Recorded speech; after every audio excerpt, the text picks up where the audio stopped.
Welcome to another League Night!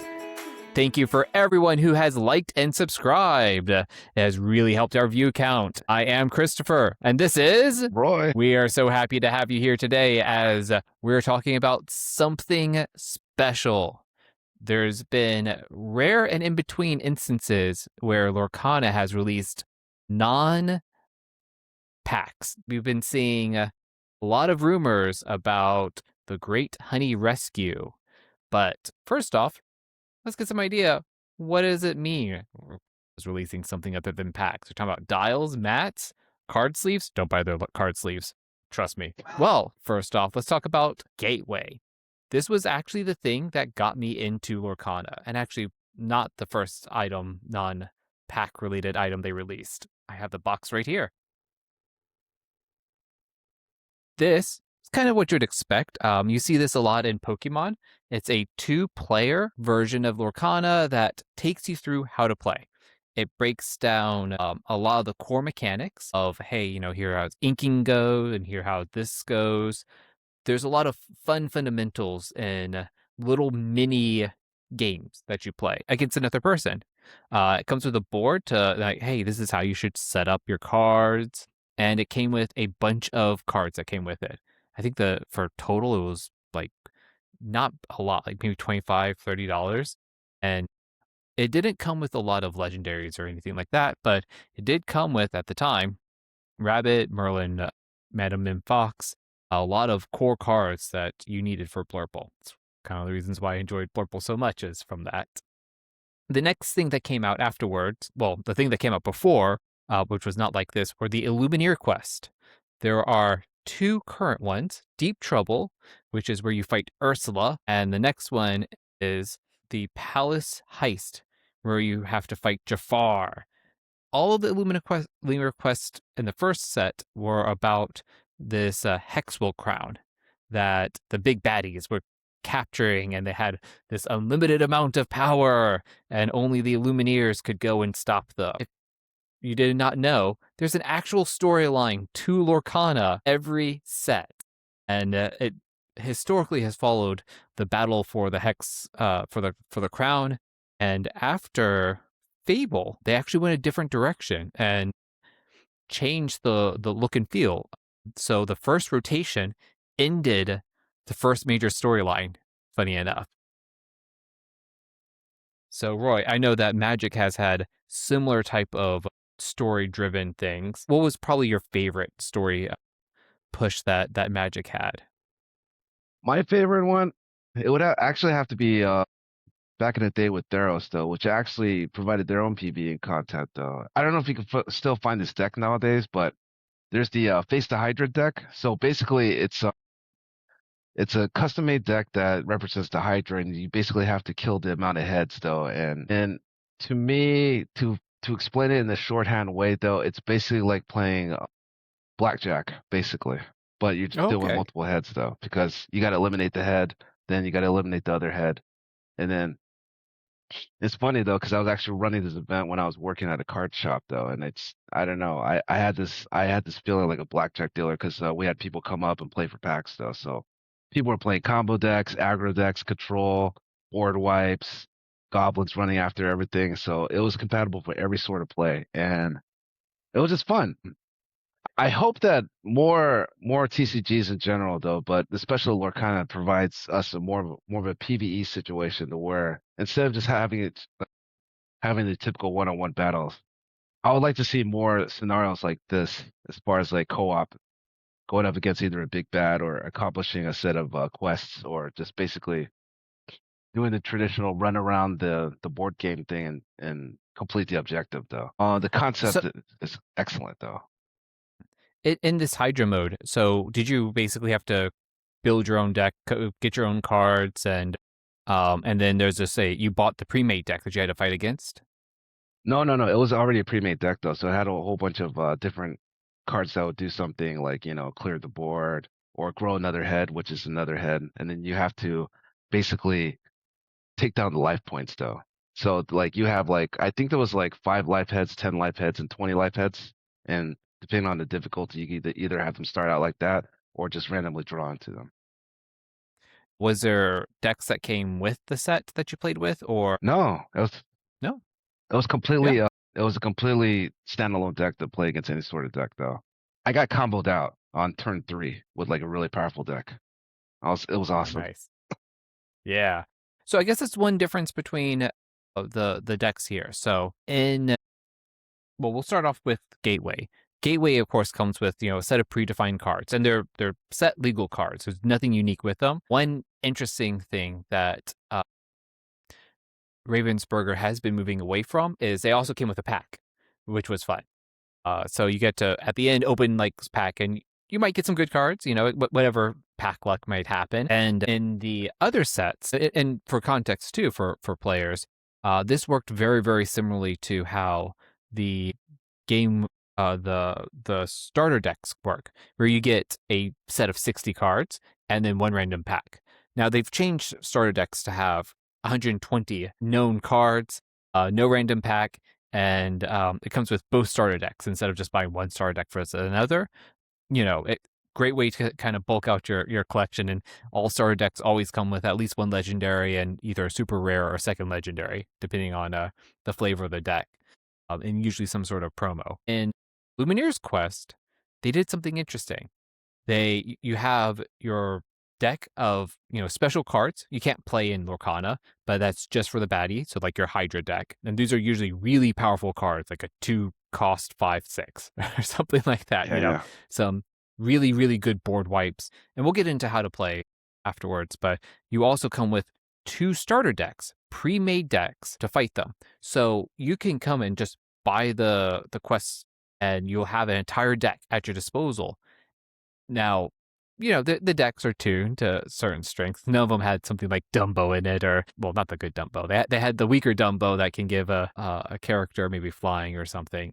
They also had a special promo card that is in the box, and you had no idea what it was, and it says "Do not open until you win." Of course, people open, and people love to spoil it, but again, usually it was. I think the Palace Heist one was you got a Pinocchio, a legendary Pinocchio special promo. I can't remember what. Ursula one was the Hexwell Crown, half Hexwell Crown, which was a 6 cost item that you could exert to draw a card.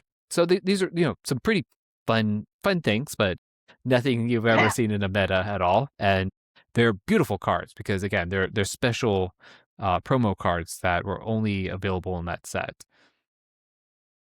Okay, so they actually included some sort of price structure within the product itself. Yep, Did absolutely. did they stop doing that, or they continue to make that a thing? Well, according to the Great Honey Raced rumor mill, we might see 2 promo cards that's coming with it. Or I've also heard possibly a promo card and a pin, which is even crazier. The fact that they got a completely different direction, and pin trading is super popular at Disney right now. So I could see why they want to feed into that interest group.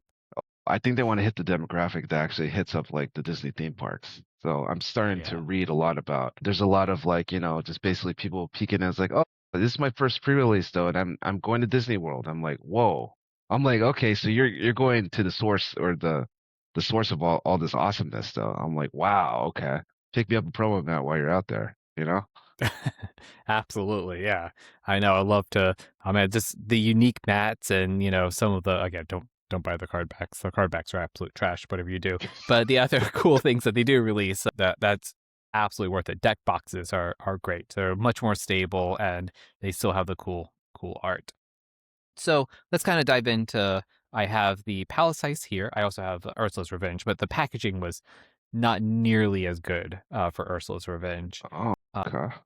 it came with it like a really flimsy piece of paper for deck tracking, and in this one, in the Palace Heist, you have this beautiful board, really well made for. This is Jafar's play area, Mhm. and one of the things that you have to do is you have to get to 40 lore instead of 20. And each person, when they quest, I think if I remember right, they put quests for their own lore, but you can see is Jafar has a special crown ability right there. His inkwell locations that there's barricades, so he puts down things to stop you. and then his discard, scenario deck, and of course his hand, which auto magically get played. So it's a very simple mechanic on like the cards play themselves effectively. Oh, so that reminds me then. So this is not like the Beat the Hydrate deck though. It's similar to another Magic product that I used to play a lot though, Arc Enemy. So basically you one player against three players, 1v3. And they have the ability to like they have like these special cards called schemes that they draw every single time. So it's like, villainous quotes though, but it's like, okay, board wipe or 3 damage to each person or something like that. Yeah. That's crazy. Okay. So they do have Arc Enemy in there. Nice. Uh, this is so there's different levels of difficulty you can choose. This is like the easy version, and it has like these are the rules that come with it. Okay. Jafar's characters interplayed exerted, which always gives you a chance to defeat them. And then like later on, if you go to like full alert, which is the hardest mode, the locations are evasive and get +1 lore, and it starts with a ink moat in play, which gives Jafar a lot more resources at the very beginning. Of course, this is the crown. You can disable the crown, and there's whole sorts of steps on how to do that. So, and lastly, of course, this is Jafar's deck. Okay. So it comes with a really, really nice deck box. I have all the cards from the deck box, all the deck boxes, which is a Blurple deck box, and I think the other one was a red green deck or red steel deck box. And the cards you can see for 3 ink, you get a 2/6 with abilities too. When Jafar plays this character, he steals a reforged crown. So these characters that he has are no chumps. 5 cost 6/6 that quest for 2. But since no one is actually playing as Jafar, no one does. There's a set of rules. So you can build really, really powerful decks that can easily shut him down. The starter decks have some troubles. Ursula's Revenge, the starter decks had no chance against Ursula. Ursula was way too strong to try and use those. But they, the new decks are actually like, for Jafar's actually kind of interesting. Kind of you could play on the harder levels with those basic decks before you had to really start building your own decks.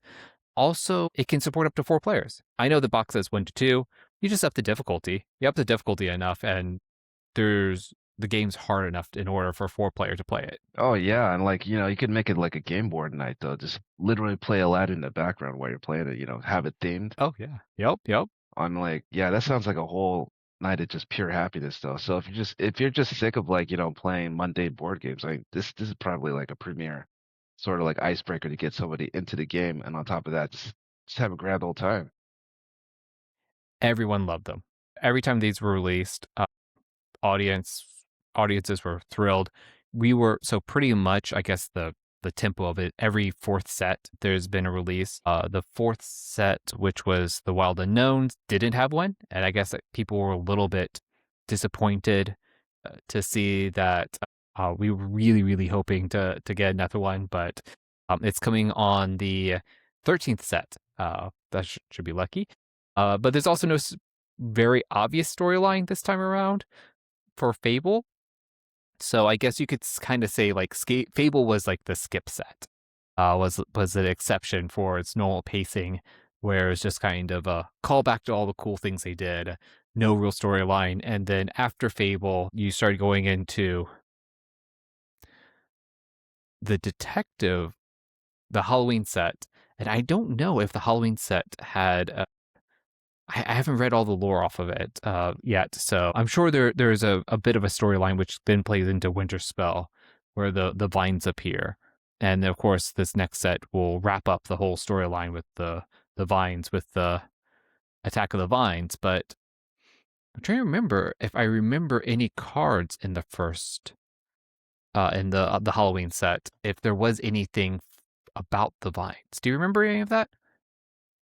Reading through it, no. I think it's supposed to be like one of those natural occurrences that pop out of nowhere though. So it's gonna Okay. be basically in my reading of it though, like a just a biological, non-conscious sort of just thing that exists that it engulfs everything, though. Similar to like Eldritch horrors, though, but a lot less brain, I think. Yeah. So, what have you heard so far about the Great Honey Rescue? Just get me through the forums and such, though. The only thing I've seen is like the product line and of course like the splash page, though. But basically, instead of going up against a big bad, you're basically rescuing Piglet from doom. I mean, that's been the running theme in the Hundred Acre Wood, though. Like ever since the one cartoon I used to watch on what they call the One Bustly Day or something like that, where Piglet was Yeah, like caught up in a windstorm and constantly, and all of his friends are trying to rescue him. it was on Wednesday too, because it was windy. Windy Wednesday, there you go. That's Nope, I crazy. remember that one. I saw that exact same cartoon. God, I love those cartoons back in the day.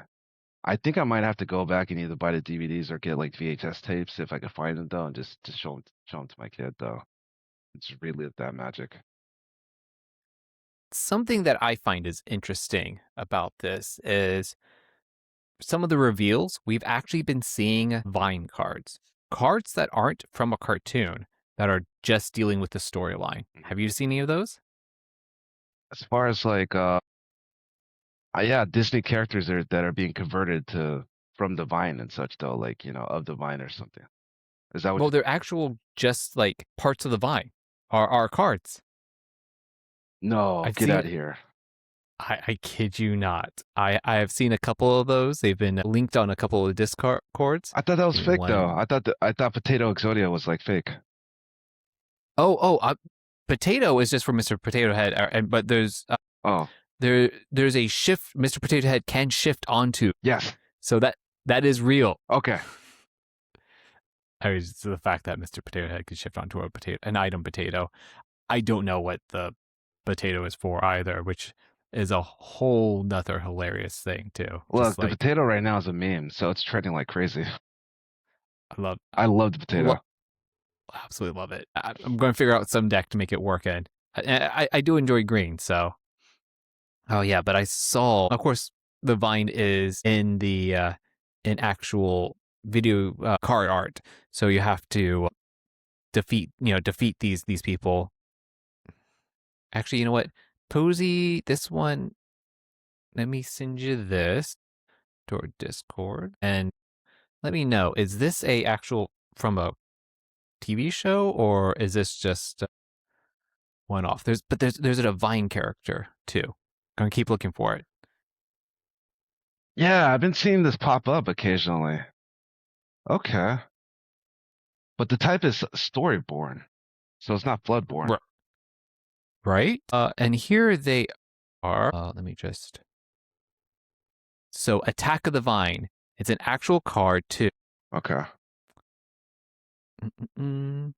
And next one that is really interesting is the Source of the Vine. No way Source of the Vine is a reference to any other actual movie or I don't. Can you think of anything that I might be referencing? No, this is purely, I think it's like straight from like, the original material for this game. Yeah, I'll just send you one more. So yeah, this is the first time I've ever seen like in the Lumineers quest. I could absolutely understand. Yeah, no, this makes sense to put that in there. But the Vine Pod, Broken Vine, very interesting that they're actually coming with some original IP. I mean, I guess you could say like the the the fact that Anna has telepathic powers is kind of original, but again, it's a bit derivative. It's still Disney at heart, but now the Vine is a character. Really, really, really interesting. So I'm very, very curious to see if we're going to, this is a new trend moving forward. If more story elements, maybe Lumineers, kind of like how Planeswalkers were added to Magic the Gathering. Yeah. Okay, so looking at these three cards, though. Okay, this is how brilliant the team is, though. Whoever writes the lore for this, though. In three cards, I automatically know what the plot is now. I'll wait for it. It's basically Invasion of the Body Snatchers done and Disneyfied. If you think Yes, about it, yes. there you go. because you got Gaston, you got Mrs. Incredible being taken over. Like, no, this is great. I love this. Yeah, I'm really curious to see what else comes out, and if I hope that it's well received, because I love for actual story parts of the Vine stuff to come out. Why haven't they done a cartoon of any of the Lumineers quests as well? Like, why haven't they put that on?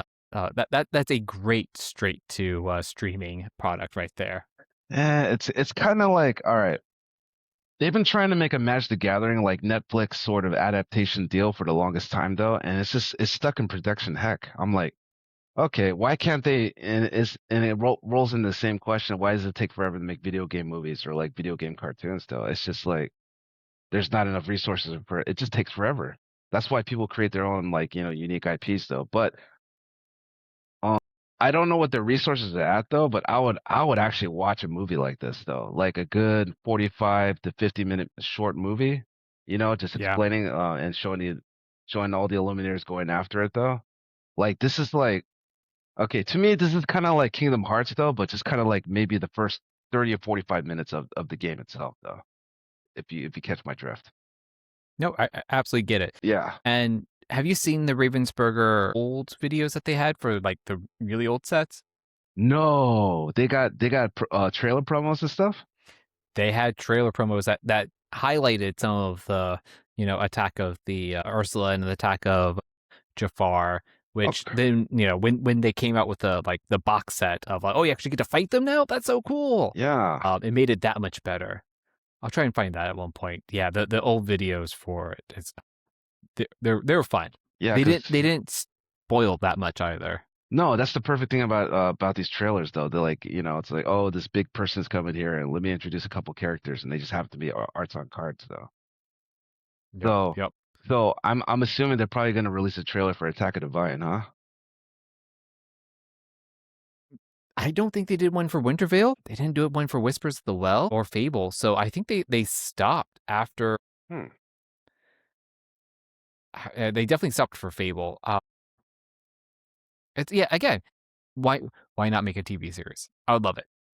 Or just like, YouTube shorts or something like that. Like I wouldn't mind watching like a short 15-minute, like 10-minute video, like, part one, part two, all this stuff. Yeah, me Like a too. Me too. webtoon series though, I'd totally be down for it. That was a big trend back in the 2010s though. You notice like a lot of they were experimenting back in the day with media with like these short form like content, like 15-minute episodes. You remember those? Yep, yep. I do. Yeah, for like different shows and such though. So yeah, but the budget for those things, I don't know. I don't want I don't want to jinx it though, but I think they probably got something like that down in the works though. But it just depends on demand though. And if any inclination of basically seeing the prices of these boxes and like the hype that's surrounding this new set and the previous set, I'm thinking that they're probably going to be having a couple second thoughts about bringing more media into this stuff because the more eyeballs you get into it and you get people into the lore, then you start weaving them into the card game though. That's just marketing 101. You got to get people to feel that like that twinge inside their heart when they see something. Well, and you put the Lorcana stuff into the streaming app, and that can encourage people to subscribe to Disney Plus, and then that just again help feed that ecosystem. Oh yeah. I mean, if they actually put it out as a Disney Plus exclusive though, I would distinctively just subscribe just for that, just to watch the episodes or the movie or whatever Yeah. they decide to put out. Uh, well, that's enough theorizing what they should do. Let's go into things that they did do. And actually, going into, I found that they did have a Whisper of the Well YouTube video, but it didn't actually have like an animation like some of them. So yeah, there's a story so far that they have. So if you haven't gone to Ravenburger's Games YouTube channel and checked out some of the really fun things that they've done for animation and stuff, and figure out like what's going on in this universe, there's a few things up there that might be fun to kind of get caught up. Totally. Okay, now what do we know is going to be in this next Illumineers quest? Let's see. As far as what we know up to this point, There will be 2 decks. Definitely. The promos, I'm not too sure that what they actually do. They have a set amount of promos, or do they actually tell people like beforehand this is what promo comes with it though, or is it kind of like a surprise spoiler? It, you know what? They've posted the information here Okay. for 1 to 2 players with decks included. So that does include 2 decks. The enemy probably has a deck. I mean, the deck mechanic worked really, really well. It's consistent with how the game works. So I'd imagine they would keep with the deck mechanic. Okay. Um, Other than that, it's all in the air. We, historically speaking, I would say 1 promo. Rumors say a promo and a pin. Well, 2 prizes. One's a card and one is a pin. Other than that, we've seen the box art, so we know it's going to be a nice sturdy box. Yeah. So because it's going to be a nice sturdy box, it'll probably have a nice game board to it. I'm really excited about that. You know, as far as like the box art and the board and everything, though, the one thing I'm kind of interested is like the tokens that are included to it, though. So, Yeah. did the previous sets actually have tokens with them? They did. They had damage tokens, which were the exact same damage tokens you get in the Perfect. starter box, Perfect. and then some board tokens, Okay. which, again, were mechanics for the board. So this was moving in Jafar's lore count. Okay. This was, I think that was actually his ink. I think one of these is his ink counter. Okay. It's been a hot second or two I played it. Yeah, so there are some little tokens for mechanics in the board. Mm-hmm. Something I've heard is in this set are encounter cards. Yes. So theoretically, this might be more of a D&D style versus the other two. You're just fighting a big bad and his group of minions. Maybe there are stages you have to play through, which will be really fun. Here's my speculation for what this co-op adventure will be like, though. It'll probably be as Disney-fied as possible, a traditional dungeon delving party quest. So, Oh, that'd be fun. yeah, I'm a big fan of like those type of mangas or adventures, though. Just basically like 4 adventurers go into the dungeon just to look for treasure or to rescue a friend or perform a mission or anything like that, though. So, yeah, this scenario actually weaves into like the whole lore, and on top of everything else, the vine being the entity and an environment that you have to fight in, though, I think is pretty exciting, and it's probably going to be tons of fun, most likely. I'm all into it, though. Well, what type of deck would you expect to come with it? Hands down, probably a version of the heavily spoiled and heavily hyped honey character types. So, you got your Christopher Robins, and you got, all the cast of characters that are included in there. And as far as anything goes, I think the second deck will probably be like, I want to say like an anti-Vine or like a anti-Vine sort of geared towards deck, though. But that's just my speculation.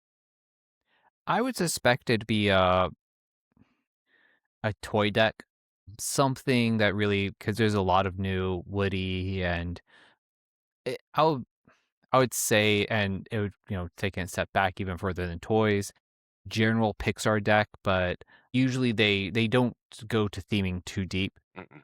They do try to do like one little synergistic element. So, you had the bounce mechanic that they highlighted for Ursula's for the Deep Trouble, and then they had another mechanic for one of the decks, and the other deck was just a pretty standard control deck. So I would say that the other deck, I don't think it would be Monsters Inc.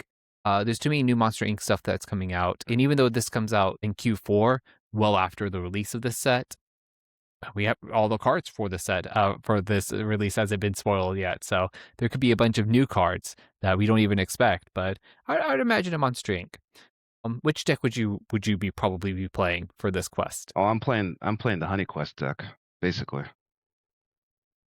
I would So what are you looking to kind of, how would you build that deck if once you get it and you start tweaking it, what type of things that from what we know so far would you like to see in it? well, That's a loaded question though. Let me break it down in two different parts though. So when I do deck construction, I add all the cards I want, basically 4 copies of though, and then I play a couple rounds with them to see what works and what doesn't work.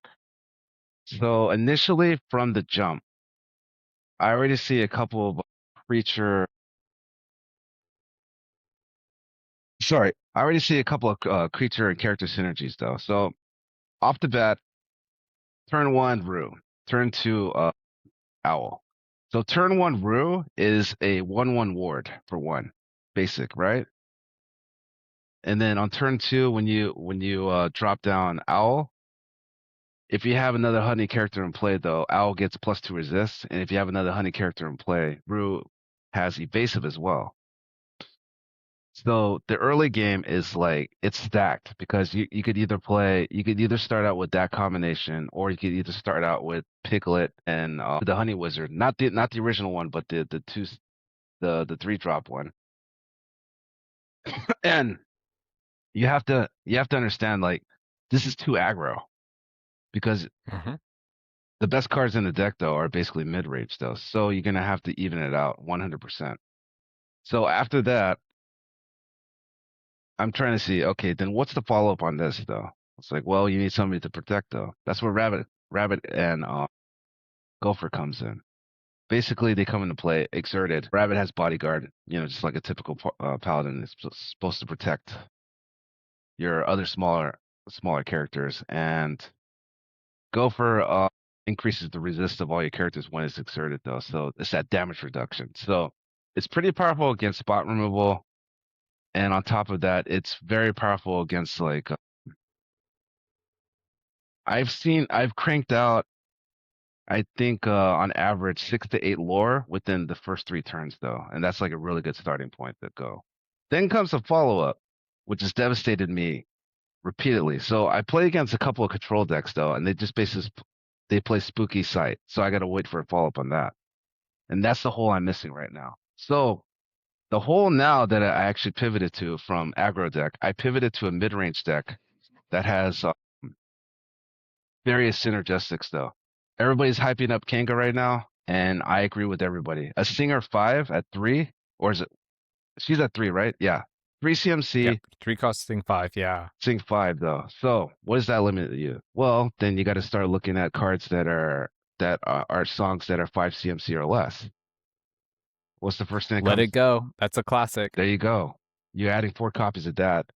And when you slam King on you don't have to worry about spending your ink in order to do a spot removal. And then what's the second part of that? Then you got to do card draw mechanics though. So a couple of cards that I have compiled as far as getting the deck synergized with Kanga. I started experimenting with what else can I do, which is look at the top 2 cards of your deck, put one in your hand, other than equal. Pretty good. And included with the caveat, if Kanga sang that song, then all your characters have ward. Very good. Very good against like active spot removal. Well, one thing that confuses me though, like, these characters are different colors, amber and I think you said another character that Rue, which is emerald as well. Uh, But the rest are Amber. blue and blue and amethyst. So how are Yeah, you getting all these characters together in the same deck? with the clincher. The one and only Christopher Robin, Honey Sage. Look at this guy. Okay, for 6 CMC, you get a 4/4. Pretty good, right? Gather the party. You could have other honey characters in your deck regardless of ink type. That just cut that Mhm. limitation in basically the pieces though. So the concept of this card alone, just having it in your deck, you're able to have different colored honey characters. So you have the dual link, putting you to Blurple, but yet you're still able to have a nice variety of colors. I think that's going to be a really, really, really interesting deck type. Yeah, and if you just have that one or two honey characters that really change how people would see it play this game, holy smokes, that would really, really, really make Christopher Robin pay off 100% worth it. Also, there's the other Blurple, the team cards, which is not the first time we've seen this before. Right. It's one of my favorite cards, like ever printed up to this point, though. So it's Winnie the Pooh and Piglet. If you guys don't know, you know. So it's a 4 for 5, and it's shift 3. So either if you have Winnie the Pooh or Piglet in play, you can shift this for 3. Perfect for Piglet, which is 1 CMC, which is your setup. The second line is to basically protect your Piglet until you can shift onto this. So for 3/4, you basically get a character that has the ability when this character gets +1 quest for each different ink type of characters you have in play. So initially it has 2 ink because it's 2 colors on its own. But say if you have Roo, Rabbit, and ER out there though, and with Owl, you're basically having all 6 colors though. So guess what? Guess how much you're questing for every single turn. Yeah, it's an easy 4-quester, and you can still stretch it out to 6. That is a really nice ability that gives you a good burst, and do that twice. That's 12 ink, and that would probably win you a game with that one card alone. Yeah, but that's the number one question though, protecting it though. So the number one thing that I've run across when I play this deck a couple times is it's basically kill on sight. Oh yeah, absolutely. So that's where That's the going to ward comes in. really encourage everyone to make sure to bring something to remove. I know ward's going to be tough, but maybe it may be some interesting AoE removal to try and take them out. Do you know when the first team card came out? Was it the first set? No, it was the third set. It was the Eels, Flotsam and Jetsam. So they have really cool synergy abilities. So like when you play this card, all of your Flotsam gain evasive. When you play this card, while this card is in play, all of your Jetsam have +5 strength. Oh, So, and then there's another one, Flotsam and Jetsam, which could shift on either one. And when you play that, it would getting both abilities. So it would be evasive with all the extra strength. So you have this really fun direct card synergy, and you have like four or five different abilities that they shared. So it was a green purple deck, but a emerald amethyst deck, but it had very specific card synergies. So like these two things work together very, very, very well. And that kind of disappeared for a while. And I guess now we're seeing they didn't actually have the type team before, but now they do. So I'm really, really curious to see if maybe Flotsam and Jetsam might come back. And if that's the case, then we'd be able to they would be able to fix it and put team back on the card. hey, there you go. Well, you could always errata the card though. So if there's a rule that needs to be acknowledged for that though. Yeah, but the number one thing that people have been complaining about as far as like the honey mechanic, it's like, oh, we have to do deck checks constantly. So I don't know how they actually are gonna actually approach that though in tournaments. How many Christopher Robins would you put into your deck? I run 4 right now, but since it's a high CMC, I'm considering actually shaving it down to 3 or possibly 2 because it looks like a mid to aggro. Yeah, aggro mid deck though, so maybe I'll probably want it at the high end. 2 at the high end. If you're willing to drop Lumpy and Tigger, maybe even Rabbit, Kanga being your highest cost card, well, technically Pooh, you could just have one Christopher Robin and the rest are the low cost and really make this aggro. Interesting. Because, yeah, you could keep that 3 costs limit and still have a way like, oh yeah, I can let it go, or second star to the left. 2 Kanga can sing second star to the left. Yeah, okay. And that's 5 cards. And aggro, with drawing 5 cards, is that still in rotation? I think it got reprinted in Fable. Hopefully it did. If not, we'll find. Oh yeah, second star to the left. Set 4, set 9. Yes, it did come back. Oh, second star to the right. Wrong direction. Wrong star. But it's drawing 5 cards in an aggro deck with just exerting 2 characters. In my opinion, better than Under the Sea. You don't have Under the Sea. You won't. Yeah, how you just need to flesh out a little bit more aggro, and I think that you could really burn through. Again, you'll lose Lumpy, which I've never seen Lumpy in a poo match, and you'll lose Tigger, which and Rabbit. I don't think Rabbit does much for if you're going pure aggro. It's nice to give someone the extra lore. You could probably keep it. Maybe keep fours because I've noticed that even dogs, which you usually want to keep a curve for 3 and less for the most part. Okay. They've been adding Mickey Mouse, which is a 4 cost, and they gave all of your Amber characters +1 toughness or willpower, +1 willpower, I think. So yeah, who knows? Anyways, yeah, check that out. Second star to the right. It's uninkable, but it's sing together, so multiple characters can sing it. With your cheap characters, that might be a little difficult, but if you had a cycle, that'd be something I'd add to this to make it be able to keep it from being a dead card in your hand. Yeah. Okay. As far as I understand, let me read this card. It's any number. Each chosen player draws 5 cards still. Second star to the right. CMC or not CMC, but sing together the 10 though. Okay. Yeah. I could see that as a thing. Two Kangas singing together, you'd still be able to keep your Let It Goes. What else I could do can still be possible. Yeah, I think it has some interesting possibilities. Yeah, but that leans a little bit too much on the sing mechanic though. The one thing I'm concerned about, if I'm having a card of that casting cost, I would actually want to start implementing some sort of ramp into it though, which I'm starting to see like a lot of ramp cards might be rotating out. Actually, this set drop. True. Hmm.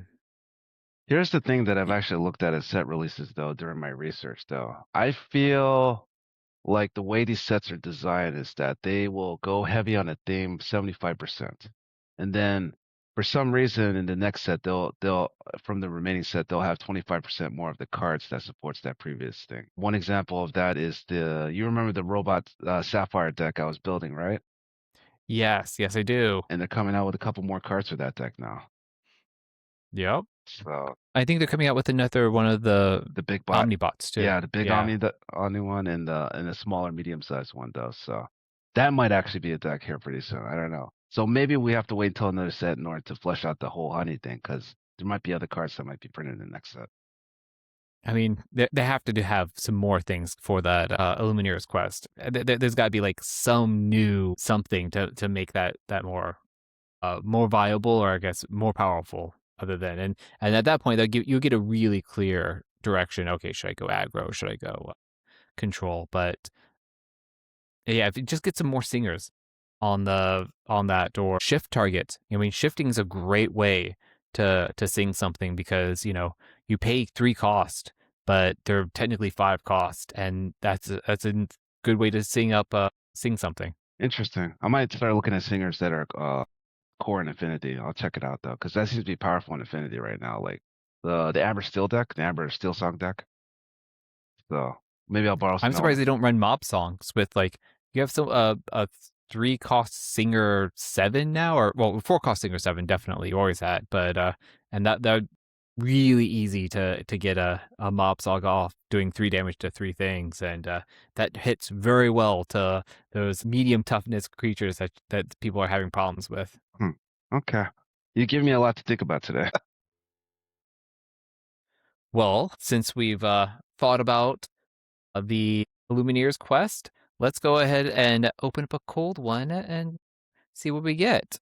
I have my last winter spell pack that I've had floating around, so this is going to be hopefully the last one before next week. We'll be opening some new Wild Unknowns again, and stock will come back, and I'll be able to maybe pull something great there. Mhm.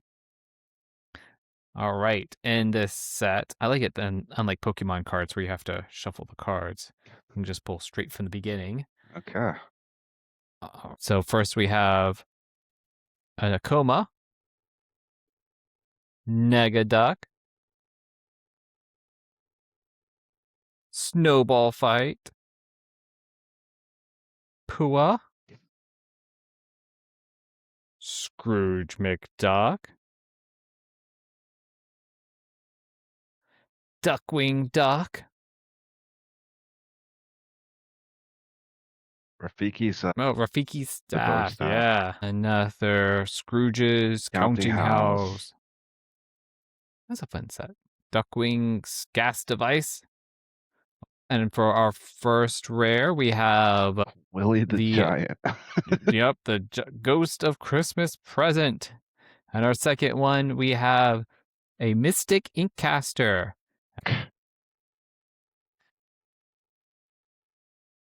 And for the shiny of the day, it's Nani's Payback.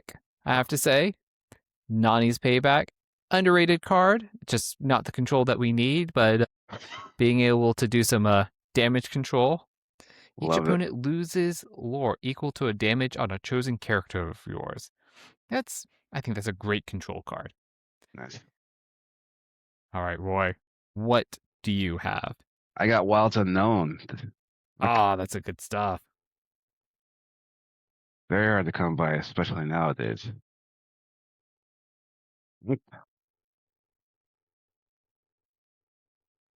And here we go. Ready? Wind Up Frog. Wind Up Frog. Incrediboy.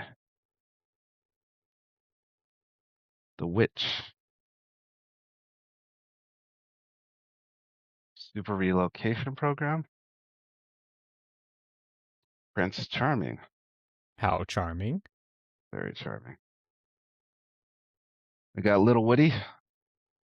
You can shift onto me. Club Door. Is it a door or a club? Tell me which one. Maybe both. Susan. Ranger Team Up. Ooh, Buzz Lightyear. Medium Buzz. Okay. Yeah. And Jack. Jack, that's a good card. All right, and the foil is the Rooster. For those who have not seen Robin Hood, they would have no idea. Is that actually a Disney character? Yes. Yeah, no, he was there in Robin Hood. There you go. All right. Excellent. That is good. Speaking of good, I like to say that we did a good job solving this week's League Night. We're ready for another round of games and another week of releases because we're coming to the very end of release season. I am Christopher. And I'm Roy. Thank you very much for joining us this week, and don't forget to like and subscribe. Like and subscribe.